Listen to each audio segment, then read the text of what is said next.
An American investigator arrives at a remote Borneo rubber plantation, searching for a fugitive accused of murdering his wealthy wife. 3 isolated European residents may hold the answer, but none matches the description, and each has a past worth concealing. From CBS, this is Escape, Episode 57, Red Wine, first heard February 26, 1949. Jeff Chandler stars as Paul Vernier in a radio adaptation by Morton Lewis and Les Crutchfield from a story by Lawrence G. Blochman, Norman MacDonnell directed and produced. Now, back to the golden age of radio. Fed up with the everyday grind? Tired out by the dull routine? You want to get away from it all? We offer you Escape. Escape, transcribed to free you from the 4 walls of today for a half hour of high adventure. You're alone in the jungle with 3 men. You know that one of them is a desperate criminal whom you've come to arrest, but you don't know which one. You have to find him before he can save himself by killing you.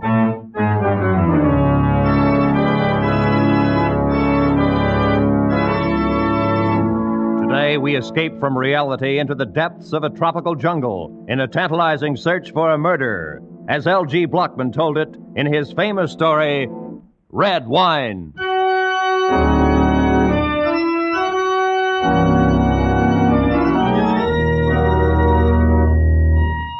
The rusty little tramp freighter bumped against the rickety wharf, and I dropped from the rail onto the planking. For the first time, felt the humid heat roll out of the jungle. This was Tanjong Samar, sweltering, half forgotten, last outpost on the rubber coast of Borneo. I crossed the beach and walked up the path of crushed shells leading to a low bungalow at the edge of the jungle. The freighter would lie at the wharf for 4 hours. Plenty of time for me to get the thing over with and be back aboard when she sailed. I was expecting trouble, of course, but no real danger. I'd done jobs like this before, or at least I thought this would be the same. I thought so until I stepped up on the porch and met Herr Kurt, controller of the Tanjong Samar district. Yeah, I'm Herr Kurt, the controller. What is it I can do for you? My name's Paul Vernier, Mr. Kurt. I have a letter of introduction here from the Governor General. Mm-hmm. There you are. Uh-huh. Mr. Paul Vernier from the United States. Yeah, the governor promised me your cooperation. So I see. Cooperation is good, but it does not say cooperation in what? I've come here after a killer, Mr. Kurt. Oh? Dayaks, maybe? Headhunters? No, this one's a civilized killer. An American wanted in San Francisco for murdering his wife. His name is Jerome Steeks. I see. Won't you sit down, Mr. Vernier? Won't you go? Sure, Tuan. I'll bring right away. We'll have coffee in a moment. Well, nice of you, but maybe I better pick this guy up first. I'd hate to miss the boat and have to lay over 5 days. You're acquainted with this Steeks, Mr. Vernier? No, I've never seen him. You have photographs? Afraid not. Nor fingerprints. Now, this happened 2 years ago. Until last month, we had it listed as a double suicide. Oh, what are you driving at, Mr. Kurt? Simply this. There's no one in my district by the name of Steeks. No, he wouldn't be using his own name, of course. There is an American here, though. 3 of them, Mr. Vernier. Employed as foreman on the Kota rubber plantation here at Tanjong Samar. According to my information, Steeks came here from Batavia about 6 months ago. They all arrived 6 months ago on the same boat. The Kota company is just going back into operation, you understand? I see. Well, according to people who have seen him, Jerome Steeks is a man about 35 years old, of medium height, slight build, pale complexion, with black hair and mustache. Amazing. Any one of these men might fit that description, except that all are clean-shaven and heavily tanned from the tropical sun. Furthermore, Mr. Vernier, all 3 of the men have light blonde hair. Good. Pour 2 cups, Wong. I'll have Wong bring your baggage up from the wharf, Mr. Vernier. It appears your business may take a little longer than 4 hours. I'm certain of the information I got in Batavia. I know the man's here. Then the problem resolved itself into a matter of Identification. Well, an hour's talk with the three of them ought to do that. I doubt that, Mr. Vernier. The swarms here at Tanjong Sama are infested with fever. Oh. Cream. It is always hot, like now. And the jungles back there swarm with krites. Krites? A deadly little snake, no longer than your forearm. There you are. Thank you. And in the rivers, there are crocodiles. So? Men rarely come here unless they are running away from something, trying to lose their past. I think you'll find all three men have manufactured stories. So, how is one to choose? Well, sometimes a man can be identified by his personality. And the personality of this man Steeks is, it's something out of the ordinary. For a foreman on a rubber plantation, yes. I doubt if all three of these men can be aristocrats. In a sense, well, that's what Steeks is, a cosmopolitan. He's lived all around the world, always associating with top society. He's a lover of fine foods and wines, speaks French and German fluently. Oh, so? Well, he's a gourmet, a bon vivant, a man of perfect taste in clothes and manners. And a murderer. Yeah, and a murderer. Yeah, well, when the three men return this evening, I shall be most happy to introduce you to them, though it's quite probable they are aware of your identity already. My houseboy there told me you were a detective before you stepped off the wharf. Oh, I see. So, in other words, the murderer probably knows who I am and what I'm here for, but I haven't the slightest idea who he is. Exactly. It's quite an interesting thought, isn't it?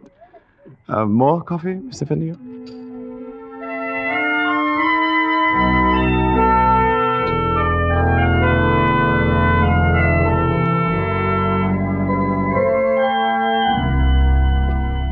Mr. Vernier, I should like you to meet Mr. Doran. Hiya, Mr. Vernier. How are you? This is Mr. Wilmerting. Hiya, Mr. Are you? My name's Prale. Glad to meet you. Same here, Mr. Prale. Might as well drop the mister. We don't use it much around here. I'm Prale. That's Duran. That's Wilmerding. You're Vernier, if it's all the same to you. Sure, Prale. Why not? Now, if you gentlemen will excuse me, I have a number of things to do.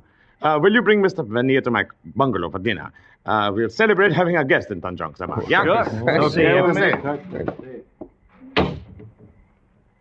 Herr Kurt tells me all three of you are Americans. I don't know whether I'm still one or not. Haven't been to the States in 7 years. Oh, 7 years, huh? And you're an old-timer here, Duran. No, not here. Australia. Don't get him started, Vernier. He'll spend 2 hours telling you how he lost his shirt trying to raise sheep down there. If I had either money or sense, I wouldn't have come to this stinking hole. Oh, I wouldn't say you fellas had it too rough. I've been noticing those empty bottles there on the shelf. What do you mean, Vernier? Paul Masson, 1936. That's good champagne. You boys are living like connoisseurs. Oh, no, you're overrating us, Vernier. Those empty bottles were already here when we came. Oh? Just never got around to throwing them out.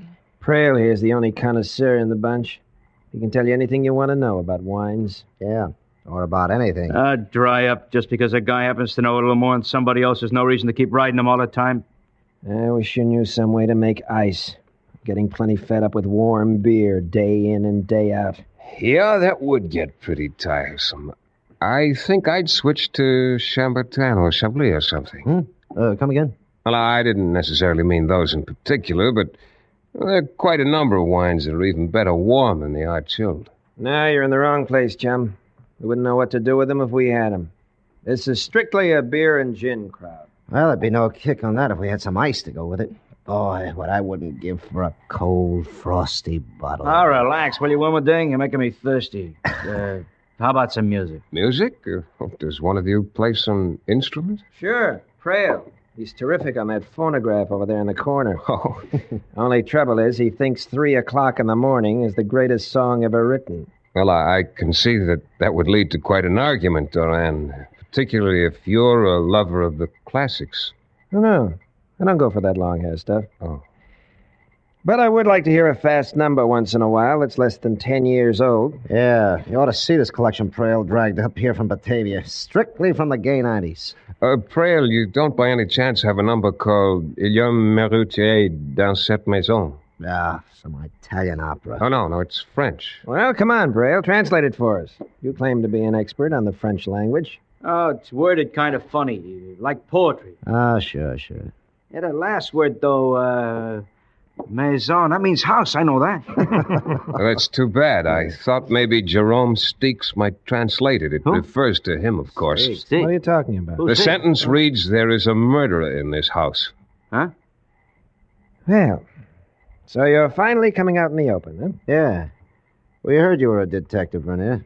You're after some killer you've never seen named Steeks. You figure one of us is it. That's right, Prale. And the guy you're after is Wilmerding. Are you crazy? Who ever heard of anybody with a name like Wilmerding unless they made it up? Made up nothing. I got a passport to prove it. What are you trying to do, Prale?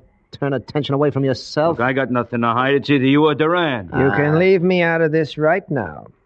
There's plenty of people in Australia who can tell you who I am. Unfortunately, though, there's nobody in Tanjong Samar who can tell me for certain who any of you are. One of you is a murderer, and by the time the boat gets back here, I'll know which one. Either I'm going to take Jerome Steeks back to San Francisco, or I'm going to kill him trying to. You can count on it. Well, what do you say we go on over to Kurt's bungalow and have dinner,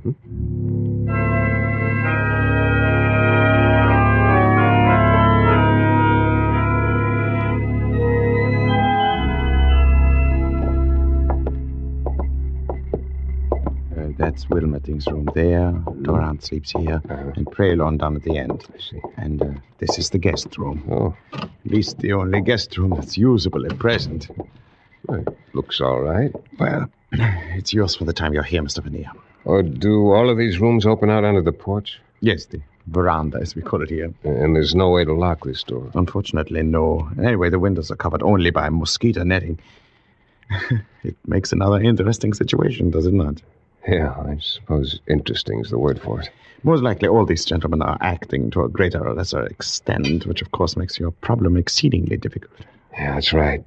Mr. Kurt, you did say a man rarely came here unless he wanted to lose his past. And yet, you're here. Yeah, that is true. But then, I'm only a servant of the government and have little choice where I'm sent, no? Well, good night, Mr. Vernier. Good night, Mr. Kurt. I trust you'll have a very comfortable night. Thank you.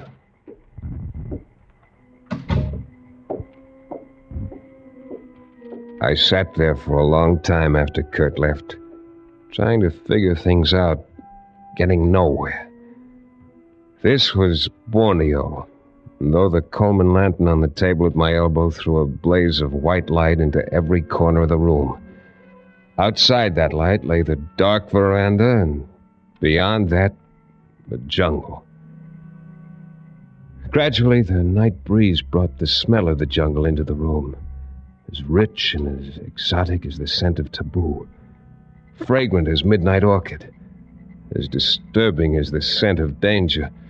Or maybe it was danger itself I was smelling.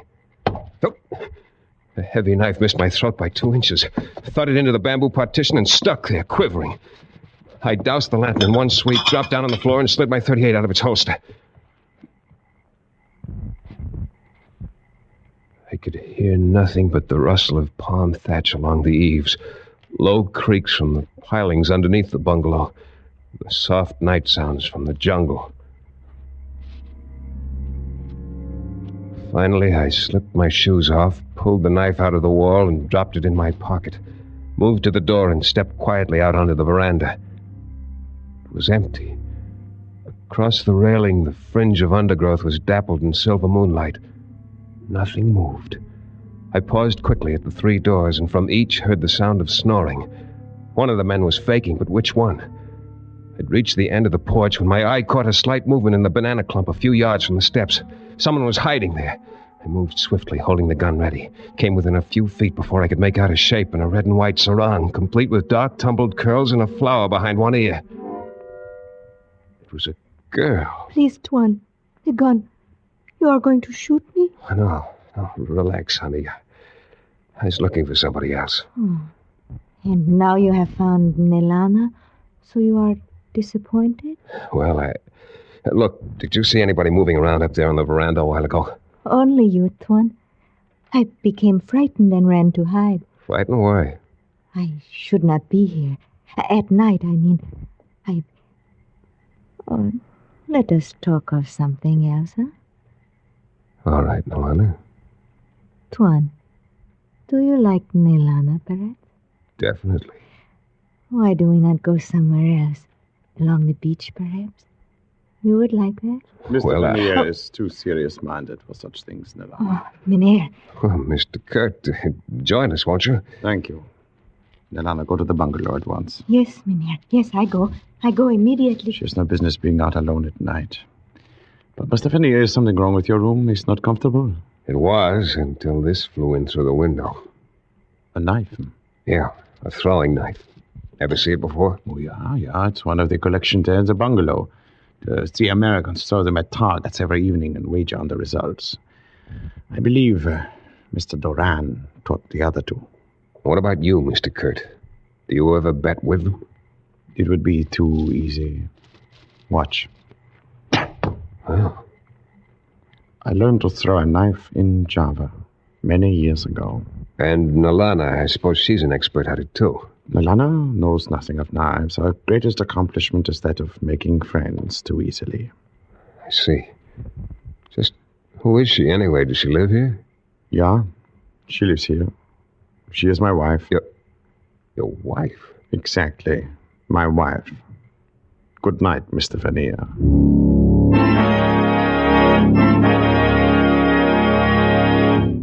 In just a moment, we will return to Escape.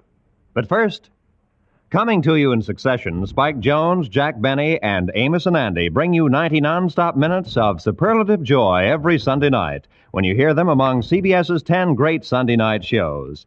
The Spike Jones Show and Amos and Andy are heard over most of these same CBS stations, and Jack Benny comes to you over them all. And now, with our star, Jeff Chandler, we return to the second act of Escape and Red Wine.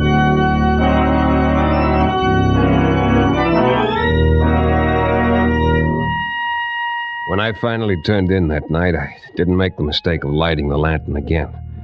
Being a target once in an evening was enough. I undressed in the dark, pushed the bed up to block the door, propped a chair against the windowsill, and lay down on the floor. I kept trying to fit some theory together to account for the things that had happened. When I drifted off to sleep, I was no nearer any answer than before.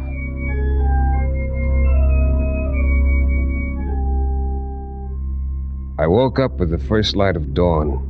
For a full minute was ready to predict a peaceful day. And then I turned my head slightly and saw it. On the floor, against the wall, 18 inches from my left hand, its eyes open and unmoving, lay a krite, first cousin to the cobra, the deadliest snake in Borneo. Cold sweat broke out on my forehead, ran into the corners of my eyes. Not daring to make any sudden move, I slid my right hand slowly up behind me and found my gun under the pillow. The snake moved slightly. I froze for one long minute. Carefully, I brought the gun over until I had the ugly head centered above the foresight. Then... What the company understand out for? Who fired that shot? I did, Kurt, in here. Hey, Kurt, what's all the shooting about? Find out now, Duran. Mr. Vernier, all right. Oh, sure, Kurt. Come on in. I had an early morning visitor there on the floor. God, Krite! Did he bite you? No, he What didn't. the devil's all the racket about? Ah, snake. That's funny. What's funny, Duran? A krite, Wilmerding. Just killed one here in my room. Well, there's plenty of them around, but I never heard of one crawling into a room before. I'm not sure it did crawl in. What do you mean? I've got an idea it may have been dropped in through the mosquito netting there at the window. Yeah? By whom? By a guy named Jerome Steeks. Ever hear of him, Duran? Why don't you pick up Wilma Ding? He's your man. Oh, sure. I always carry a couple of snakes around in my pocket just for luck. What I want to know is who carries this around in their pocket for luck. It's one of our knives in the living room. We throw them at a target. Yeah, I know. Only last night I was the target. And Prail's your boy. He's an expert. Wins every time we play. Dry up, Duran. Listen, Don't you man. crack like Okay, that. relax, all of you. All right. So nobody knows anything about these accidents. They just happen. But here's a warning to whichever one of you is Steeks. The next time, you better cover yourself. I'm through being a clay pigeon. From now on, it's going to be a lot tougher. A whole lot tougher.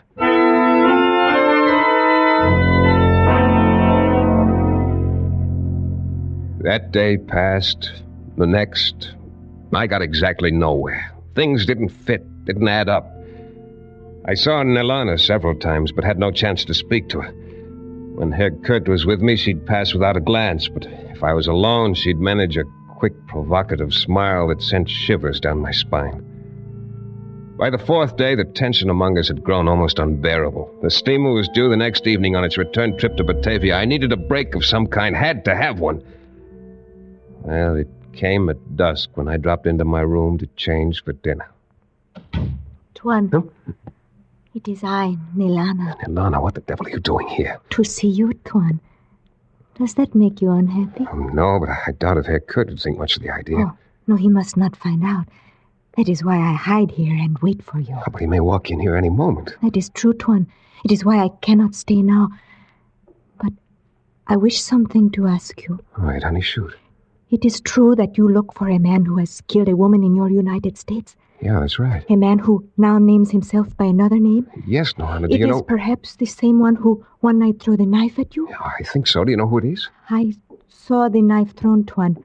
I was outside. Oh, be quiet. Oh, it is someone. Yeah, it's Herr Kurt. Oh. He's going into the living room. But he will come here when he does not find you. Oh, I am very frightened, Tuan. I must go. Oh, no, wait. I've got to know. No, there's no time now. Tonight, when everyone sleeps, wait by the tall palm at the edge of the clearing. I will come. All right, I'll be there. Neilana has done foolish things, Tuan. But tonight she will fix it all good. You come.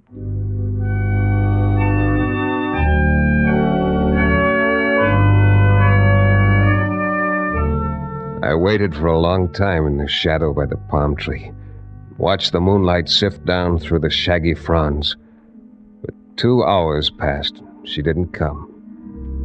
Waiting there, though, in the jungle night, a plan began to form in my mind. A long shot, true enough, but one with possibilities. It needed luck to work, but I'd come to the point where I had to count on little luck. At any rate, I decided to start the ball rolling the next morning, after breakfast. Now, wait a minute, Vernier. Let's get this straight. And I thought I put it straight enough, Duran. I said the hunt's off. I'm pulling out on that boat tonight. You can all relax. Yeah, but 5 days ago you were so cockeyed sure it was one of us. How come the switch? 5 days ago, Wilmerding, I didn't know you guys. I was certain of the information I'd picked up in Batavia. And I'm not so certain of it now. What changed your mind? A sweet disposition? No, exactly the opposite, Frail. Now, I doubt very much if any of you guys is who he claims to be. I wouldn't be surprised if Doran, Wilmerding, and Prail are all phony names, but that's not my business. I came here after Steeks. I've decided now I made a mistake, and that's that. Wait a minute. Aren't you forgetting the fact that somebody tried to knock you off a couple of times? Well, let's just say the reason for that was a side issue. Had nothing to do with Steeks. You come in here, push us around for a week, and then decide it was all a mistake. I'm sorry, Trail. And look, I'm going to try to make up for it this evening. I'm throwing a dinner party at Herr Kurt's bungalow before the boat leaves tonight. You're all invited. Yeah, now that's pretty decent of you, Vernier. I'll get some food and drinks from the captain as soon as he docks. If you're as fed up with rice duffel and warm beer as I am, you'll be ready for a change. Yeah, sure is all right with me. Well, good. Then it's all settled. And I can promise you at least 2 surprise dishes. Maybe 3 if you care. I beg your pardon, gentlemen. Oh, Herr Kurt, come on in. I was wondering if any of you had seen Nelana this morning. Not me. Well, what's wrong, Herr Kurt? I'm rather concerned about her, Mr. Vernier. She has not been home since early last night. I had a couple of ideas about that myself. Ideas I wished I didn't have. Anyway, as soon as the rest of the bunch went about their business, I began my own search for Nelana. I didn't know the country, and it was nearly dusk before I found her. Then I said nothing about it to anyone. But sitting at the table that night while the dinner party moved along, I was seeing everything through a haze of red. The same color as the red in the sarong wrapped around the slim figure of a beautiful girl. I kept thinking how she'd never smile anymore, how she'd never walk in the moonlight again, because somebody had cut her throat. I know a story along the same lines. I never heard that one before. What a dinner. Oh, after 6 months of rife stuff, I could go crazy about this. Yeah, when you throw one, Vernier, you really throw it. That's right. Well, this is only the beginning. Beginning? Where can you go from here? Well, right now, for instance, roast pheasant. All right, Wong, bring it over. Sure, Tuan. Right away, I bring. You like for me to put here for you to carve, Tuan? No. I wonder if you'd mind carving it, Herr Kurt. Not at all, Mr. Vernier. I should be happy to place it here, Wong. Boy, I haven't had a roast pheasant since Australia. We used to shoot 'em all the time. Even the smell's enough to drive you crazy. You said it, Praya. Oh, you haven't seen anything yet. The pheasant is the main dish, so the two surprises go right along with it. Wong, bring it out. Sir, Tuan. I bring right away now. Careful, don't drop it. There we are. Thanks. Well, there you are. It's Chambertin, vintage 1911. Unquestionably the finest red wine that exists in the world today. Holy smoke, where'd you get it? Oh, I found out on the trip in the captain of the steamer had a few bottles. Took a lot of talking to get one out of him, but I'll open it, Wong. Have you got the glasses? Sure, Tuan. Good. Well, boys, you may go back to warm beer tomorrow, but you got the best tonight. Now, Wong, show him the second surprise. One big bucket ice. Ice! Real honest to gosh, cracked ice. Oh, I haven't seen a chunk of ice for 6 months. Oh, I thought you'd go for that one. All right, Wong, serve the wine, will you? Sure, Tuan. You know, it was pretty amazing to find 1911 Chambertin on a little tramp freighter down here in the South Pacific. The stuff's so rare, it's hard to get at any price anymore. Maybe so, but that ice is what gets me. Yeah. That's it, Wong. Dump plenty in mine. Oh, Wong, stop that. What the devil are you... What's the matter, Wilmerding? Why... Well, what I mean is... You mean you're well aware of the fact that ice kills the bouquet of Chambertin? Isn't that it? Steaks? Steaks? You mean Wilberding? Yes. Once a gourmet, always a gourmet. A crook with enough sense to keep his hair dyed black for years so he could become a natural blonde if he ever had to make a getaway. But not enough sense to keep still and let me ruin a bottle of wine. Hey, easy with those hands. Don't try reaching for a gun. Let him reach what, Mr. Vernier? Kurt, no. Put down that knife. Look out, Vernier. He's going for his gun. Too late.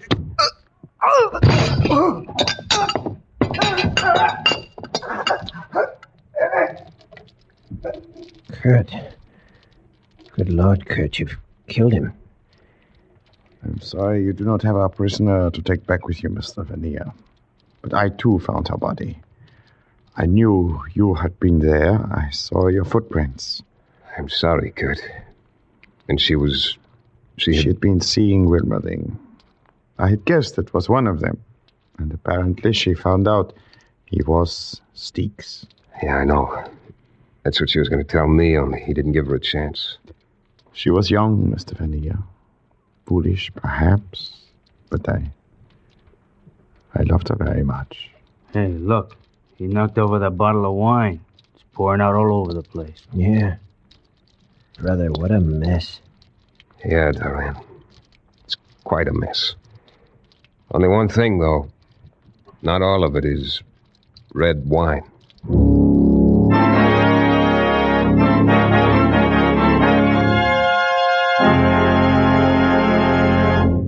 Escape is produced and directed by Norman MacDonnell. Today, we have presented transcribed Red Wine by L.G. Blochman, adapted for radio by Morton Lewis and Les Crutchfield, with editorial supervision by John Dunkel. Starred as Paul Vernier was Jeff Chandler, with Barry Kroger as Herr Kurt. Featured players were David Ellis, Lou Krugman, Jack Crucian, and Laurette Philbrand. The special music was arranged and played by Ivan Ditmars. Next week... You are flying over the lonely wastes of the Pacific, lost, torn by the fury of a typhoon, your gasoline running out, and ahead of you is an adventure so strange, so terrifying, that your mind cannot accept it.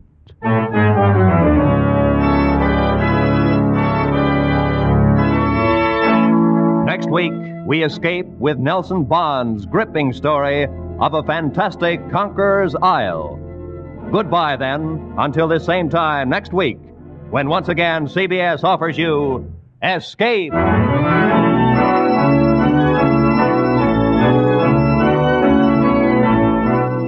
Broadway is my beat, says Danny Clover, and he's proud of it. Tomorrow afternoon, over most of these same CBS stations, you'll hear the first of Danny's adventures. You'll hear how a real cop with a real purpose for running down a murderer goes about his business, backed by the world's largest police department. Listen in as Danny declares, Broadway is my beat. Now, stay tuned for 5 minutes of the latest news, to be followed by Let's Pretend, over most of these same CBS stations.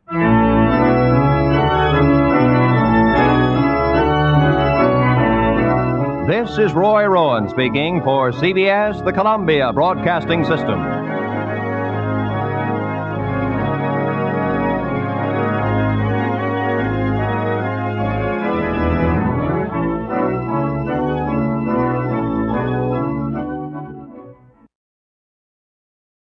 Escape's Red Wine completes this evening's presentation. Follow the 50 greatest old-time radio shows for more classic broadcasts.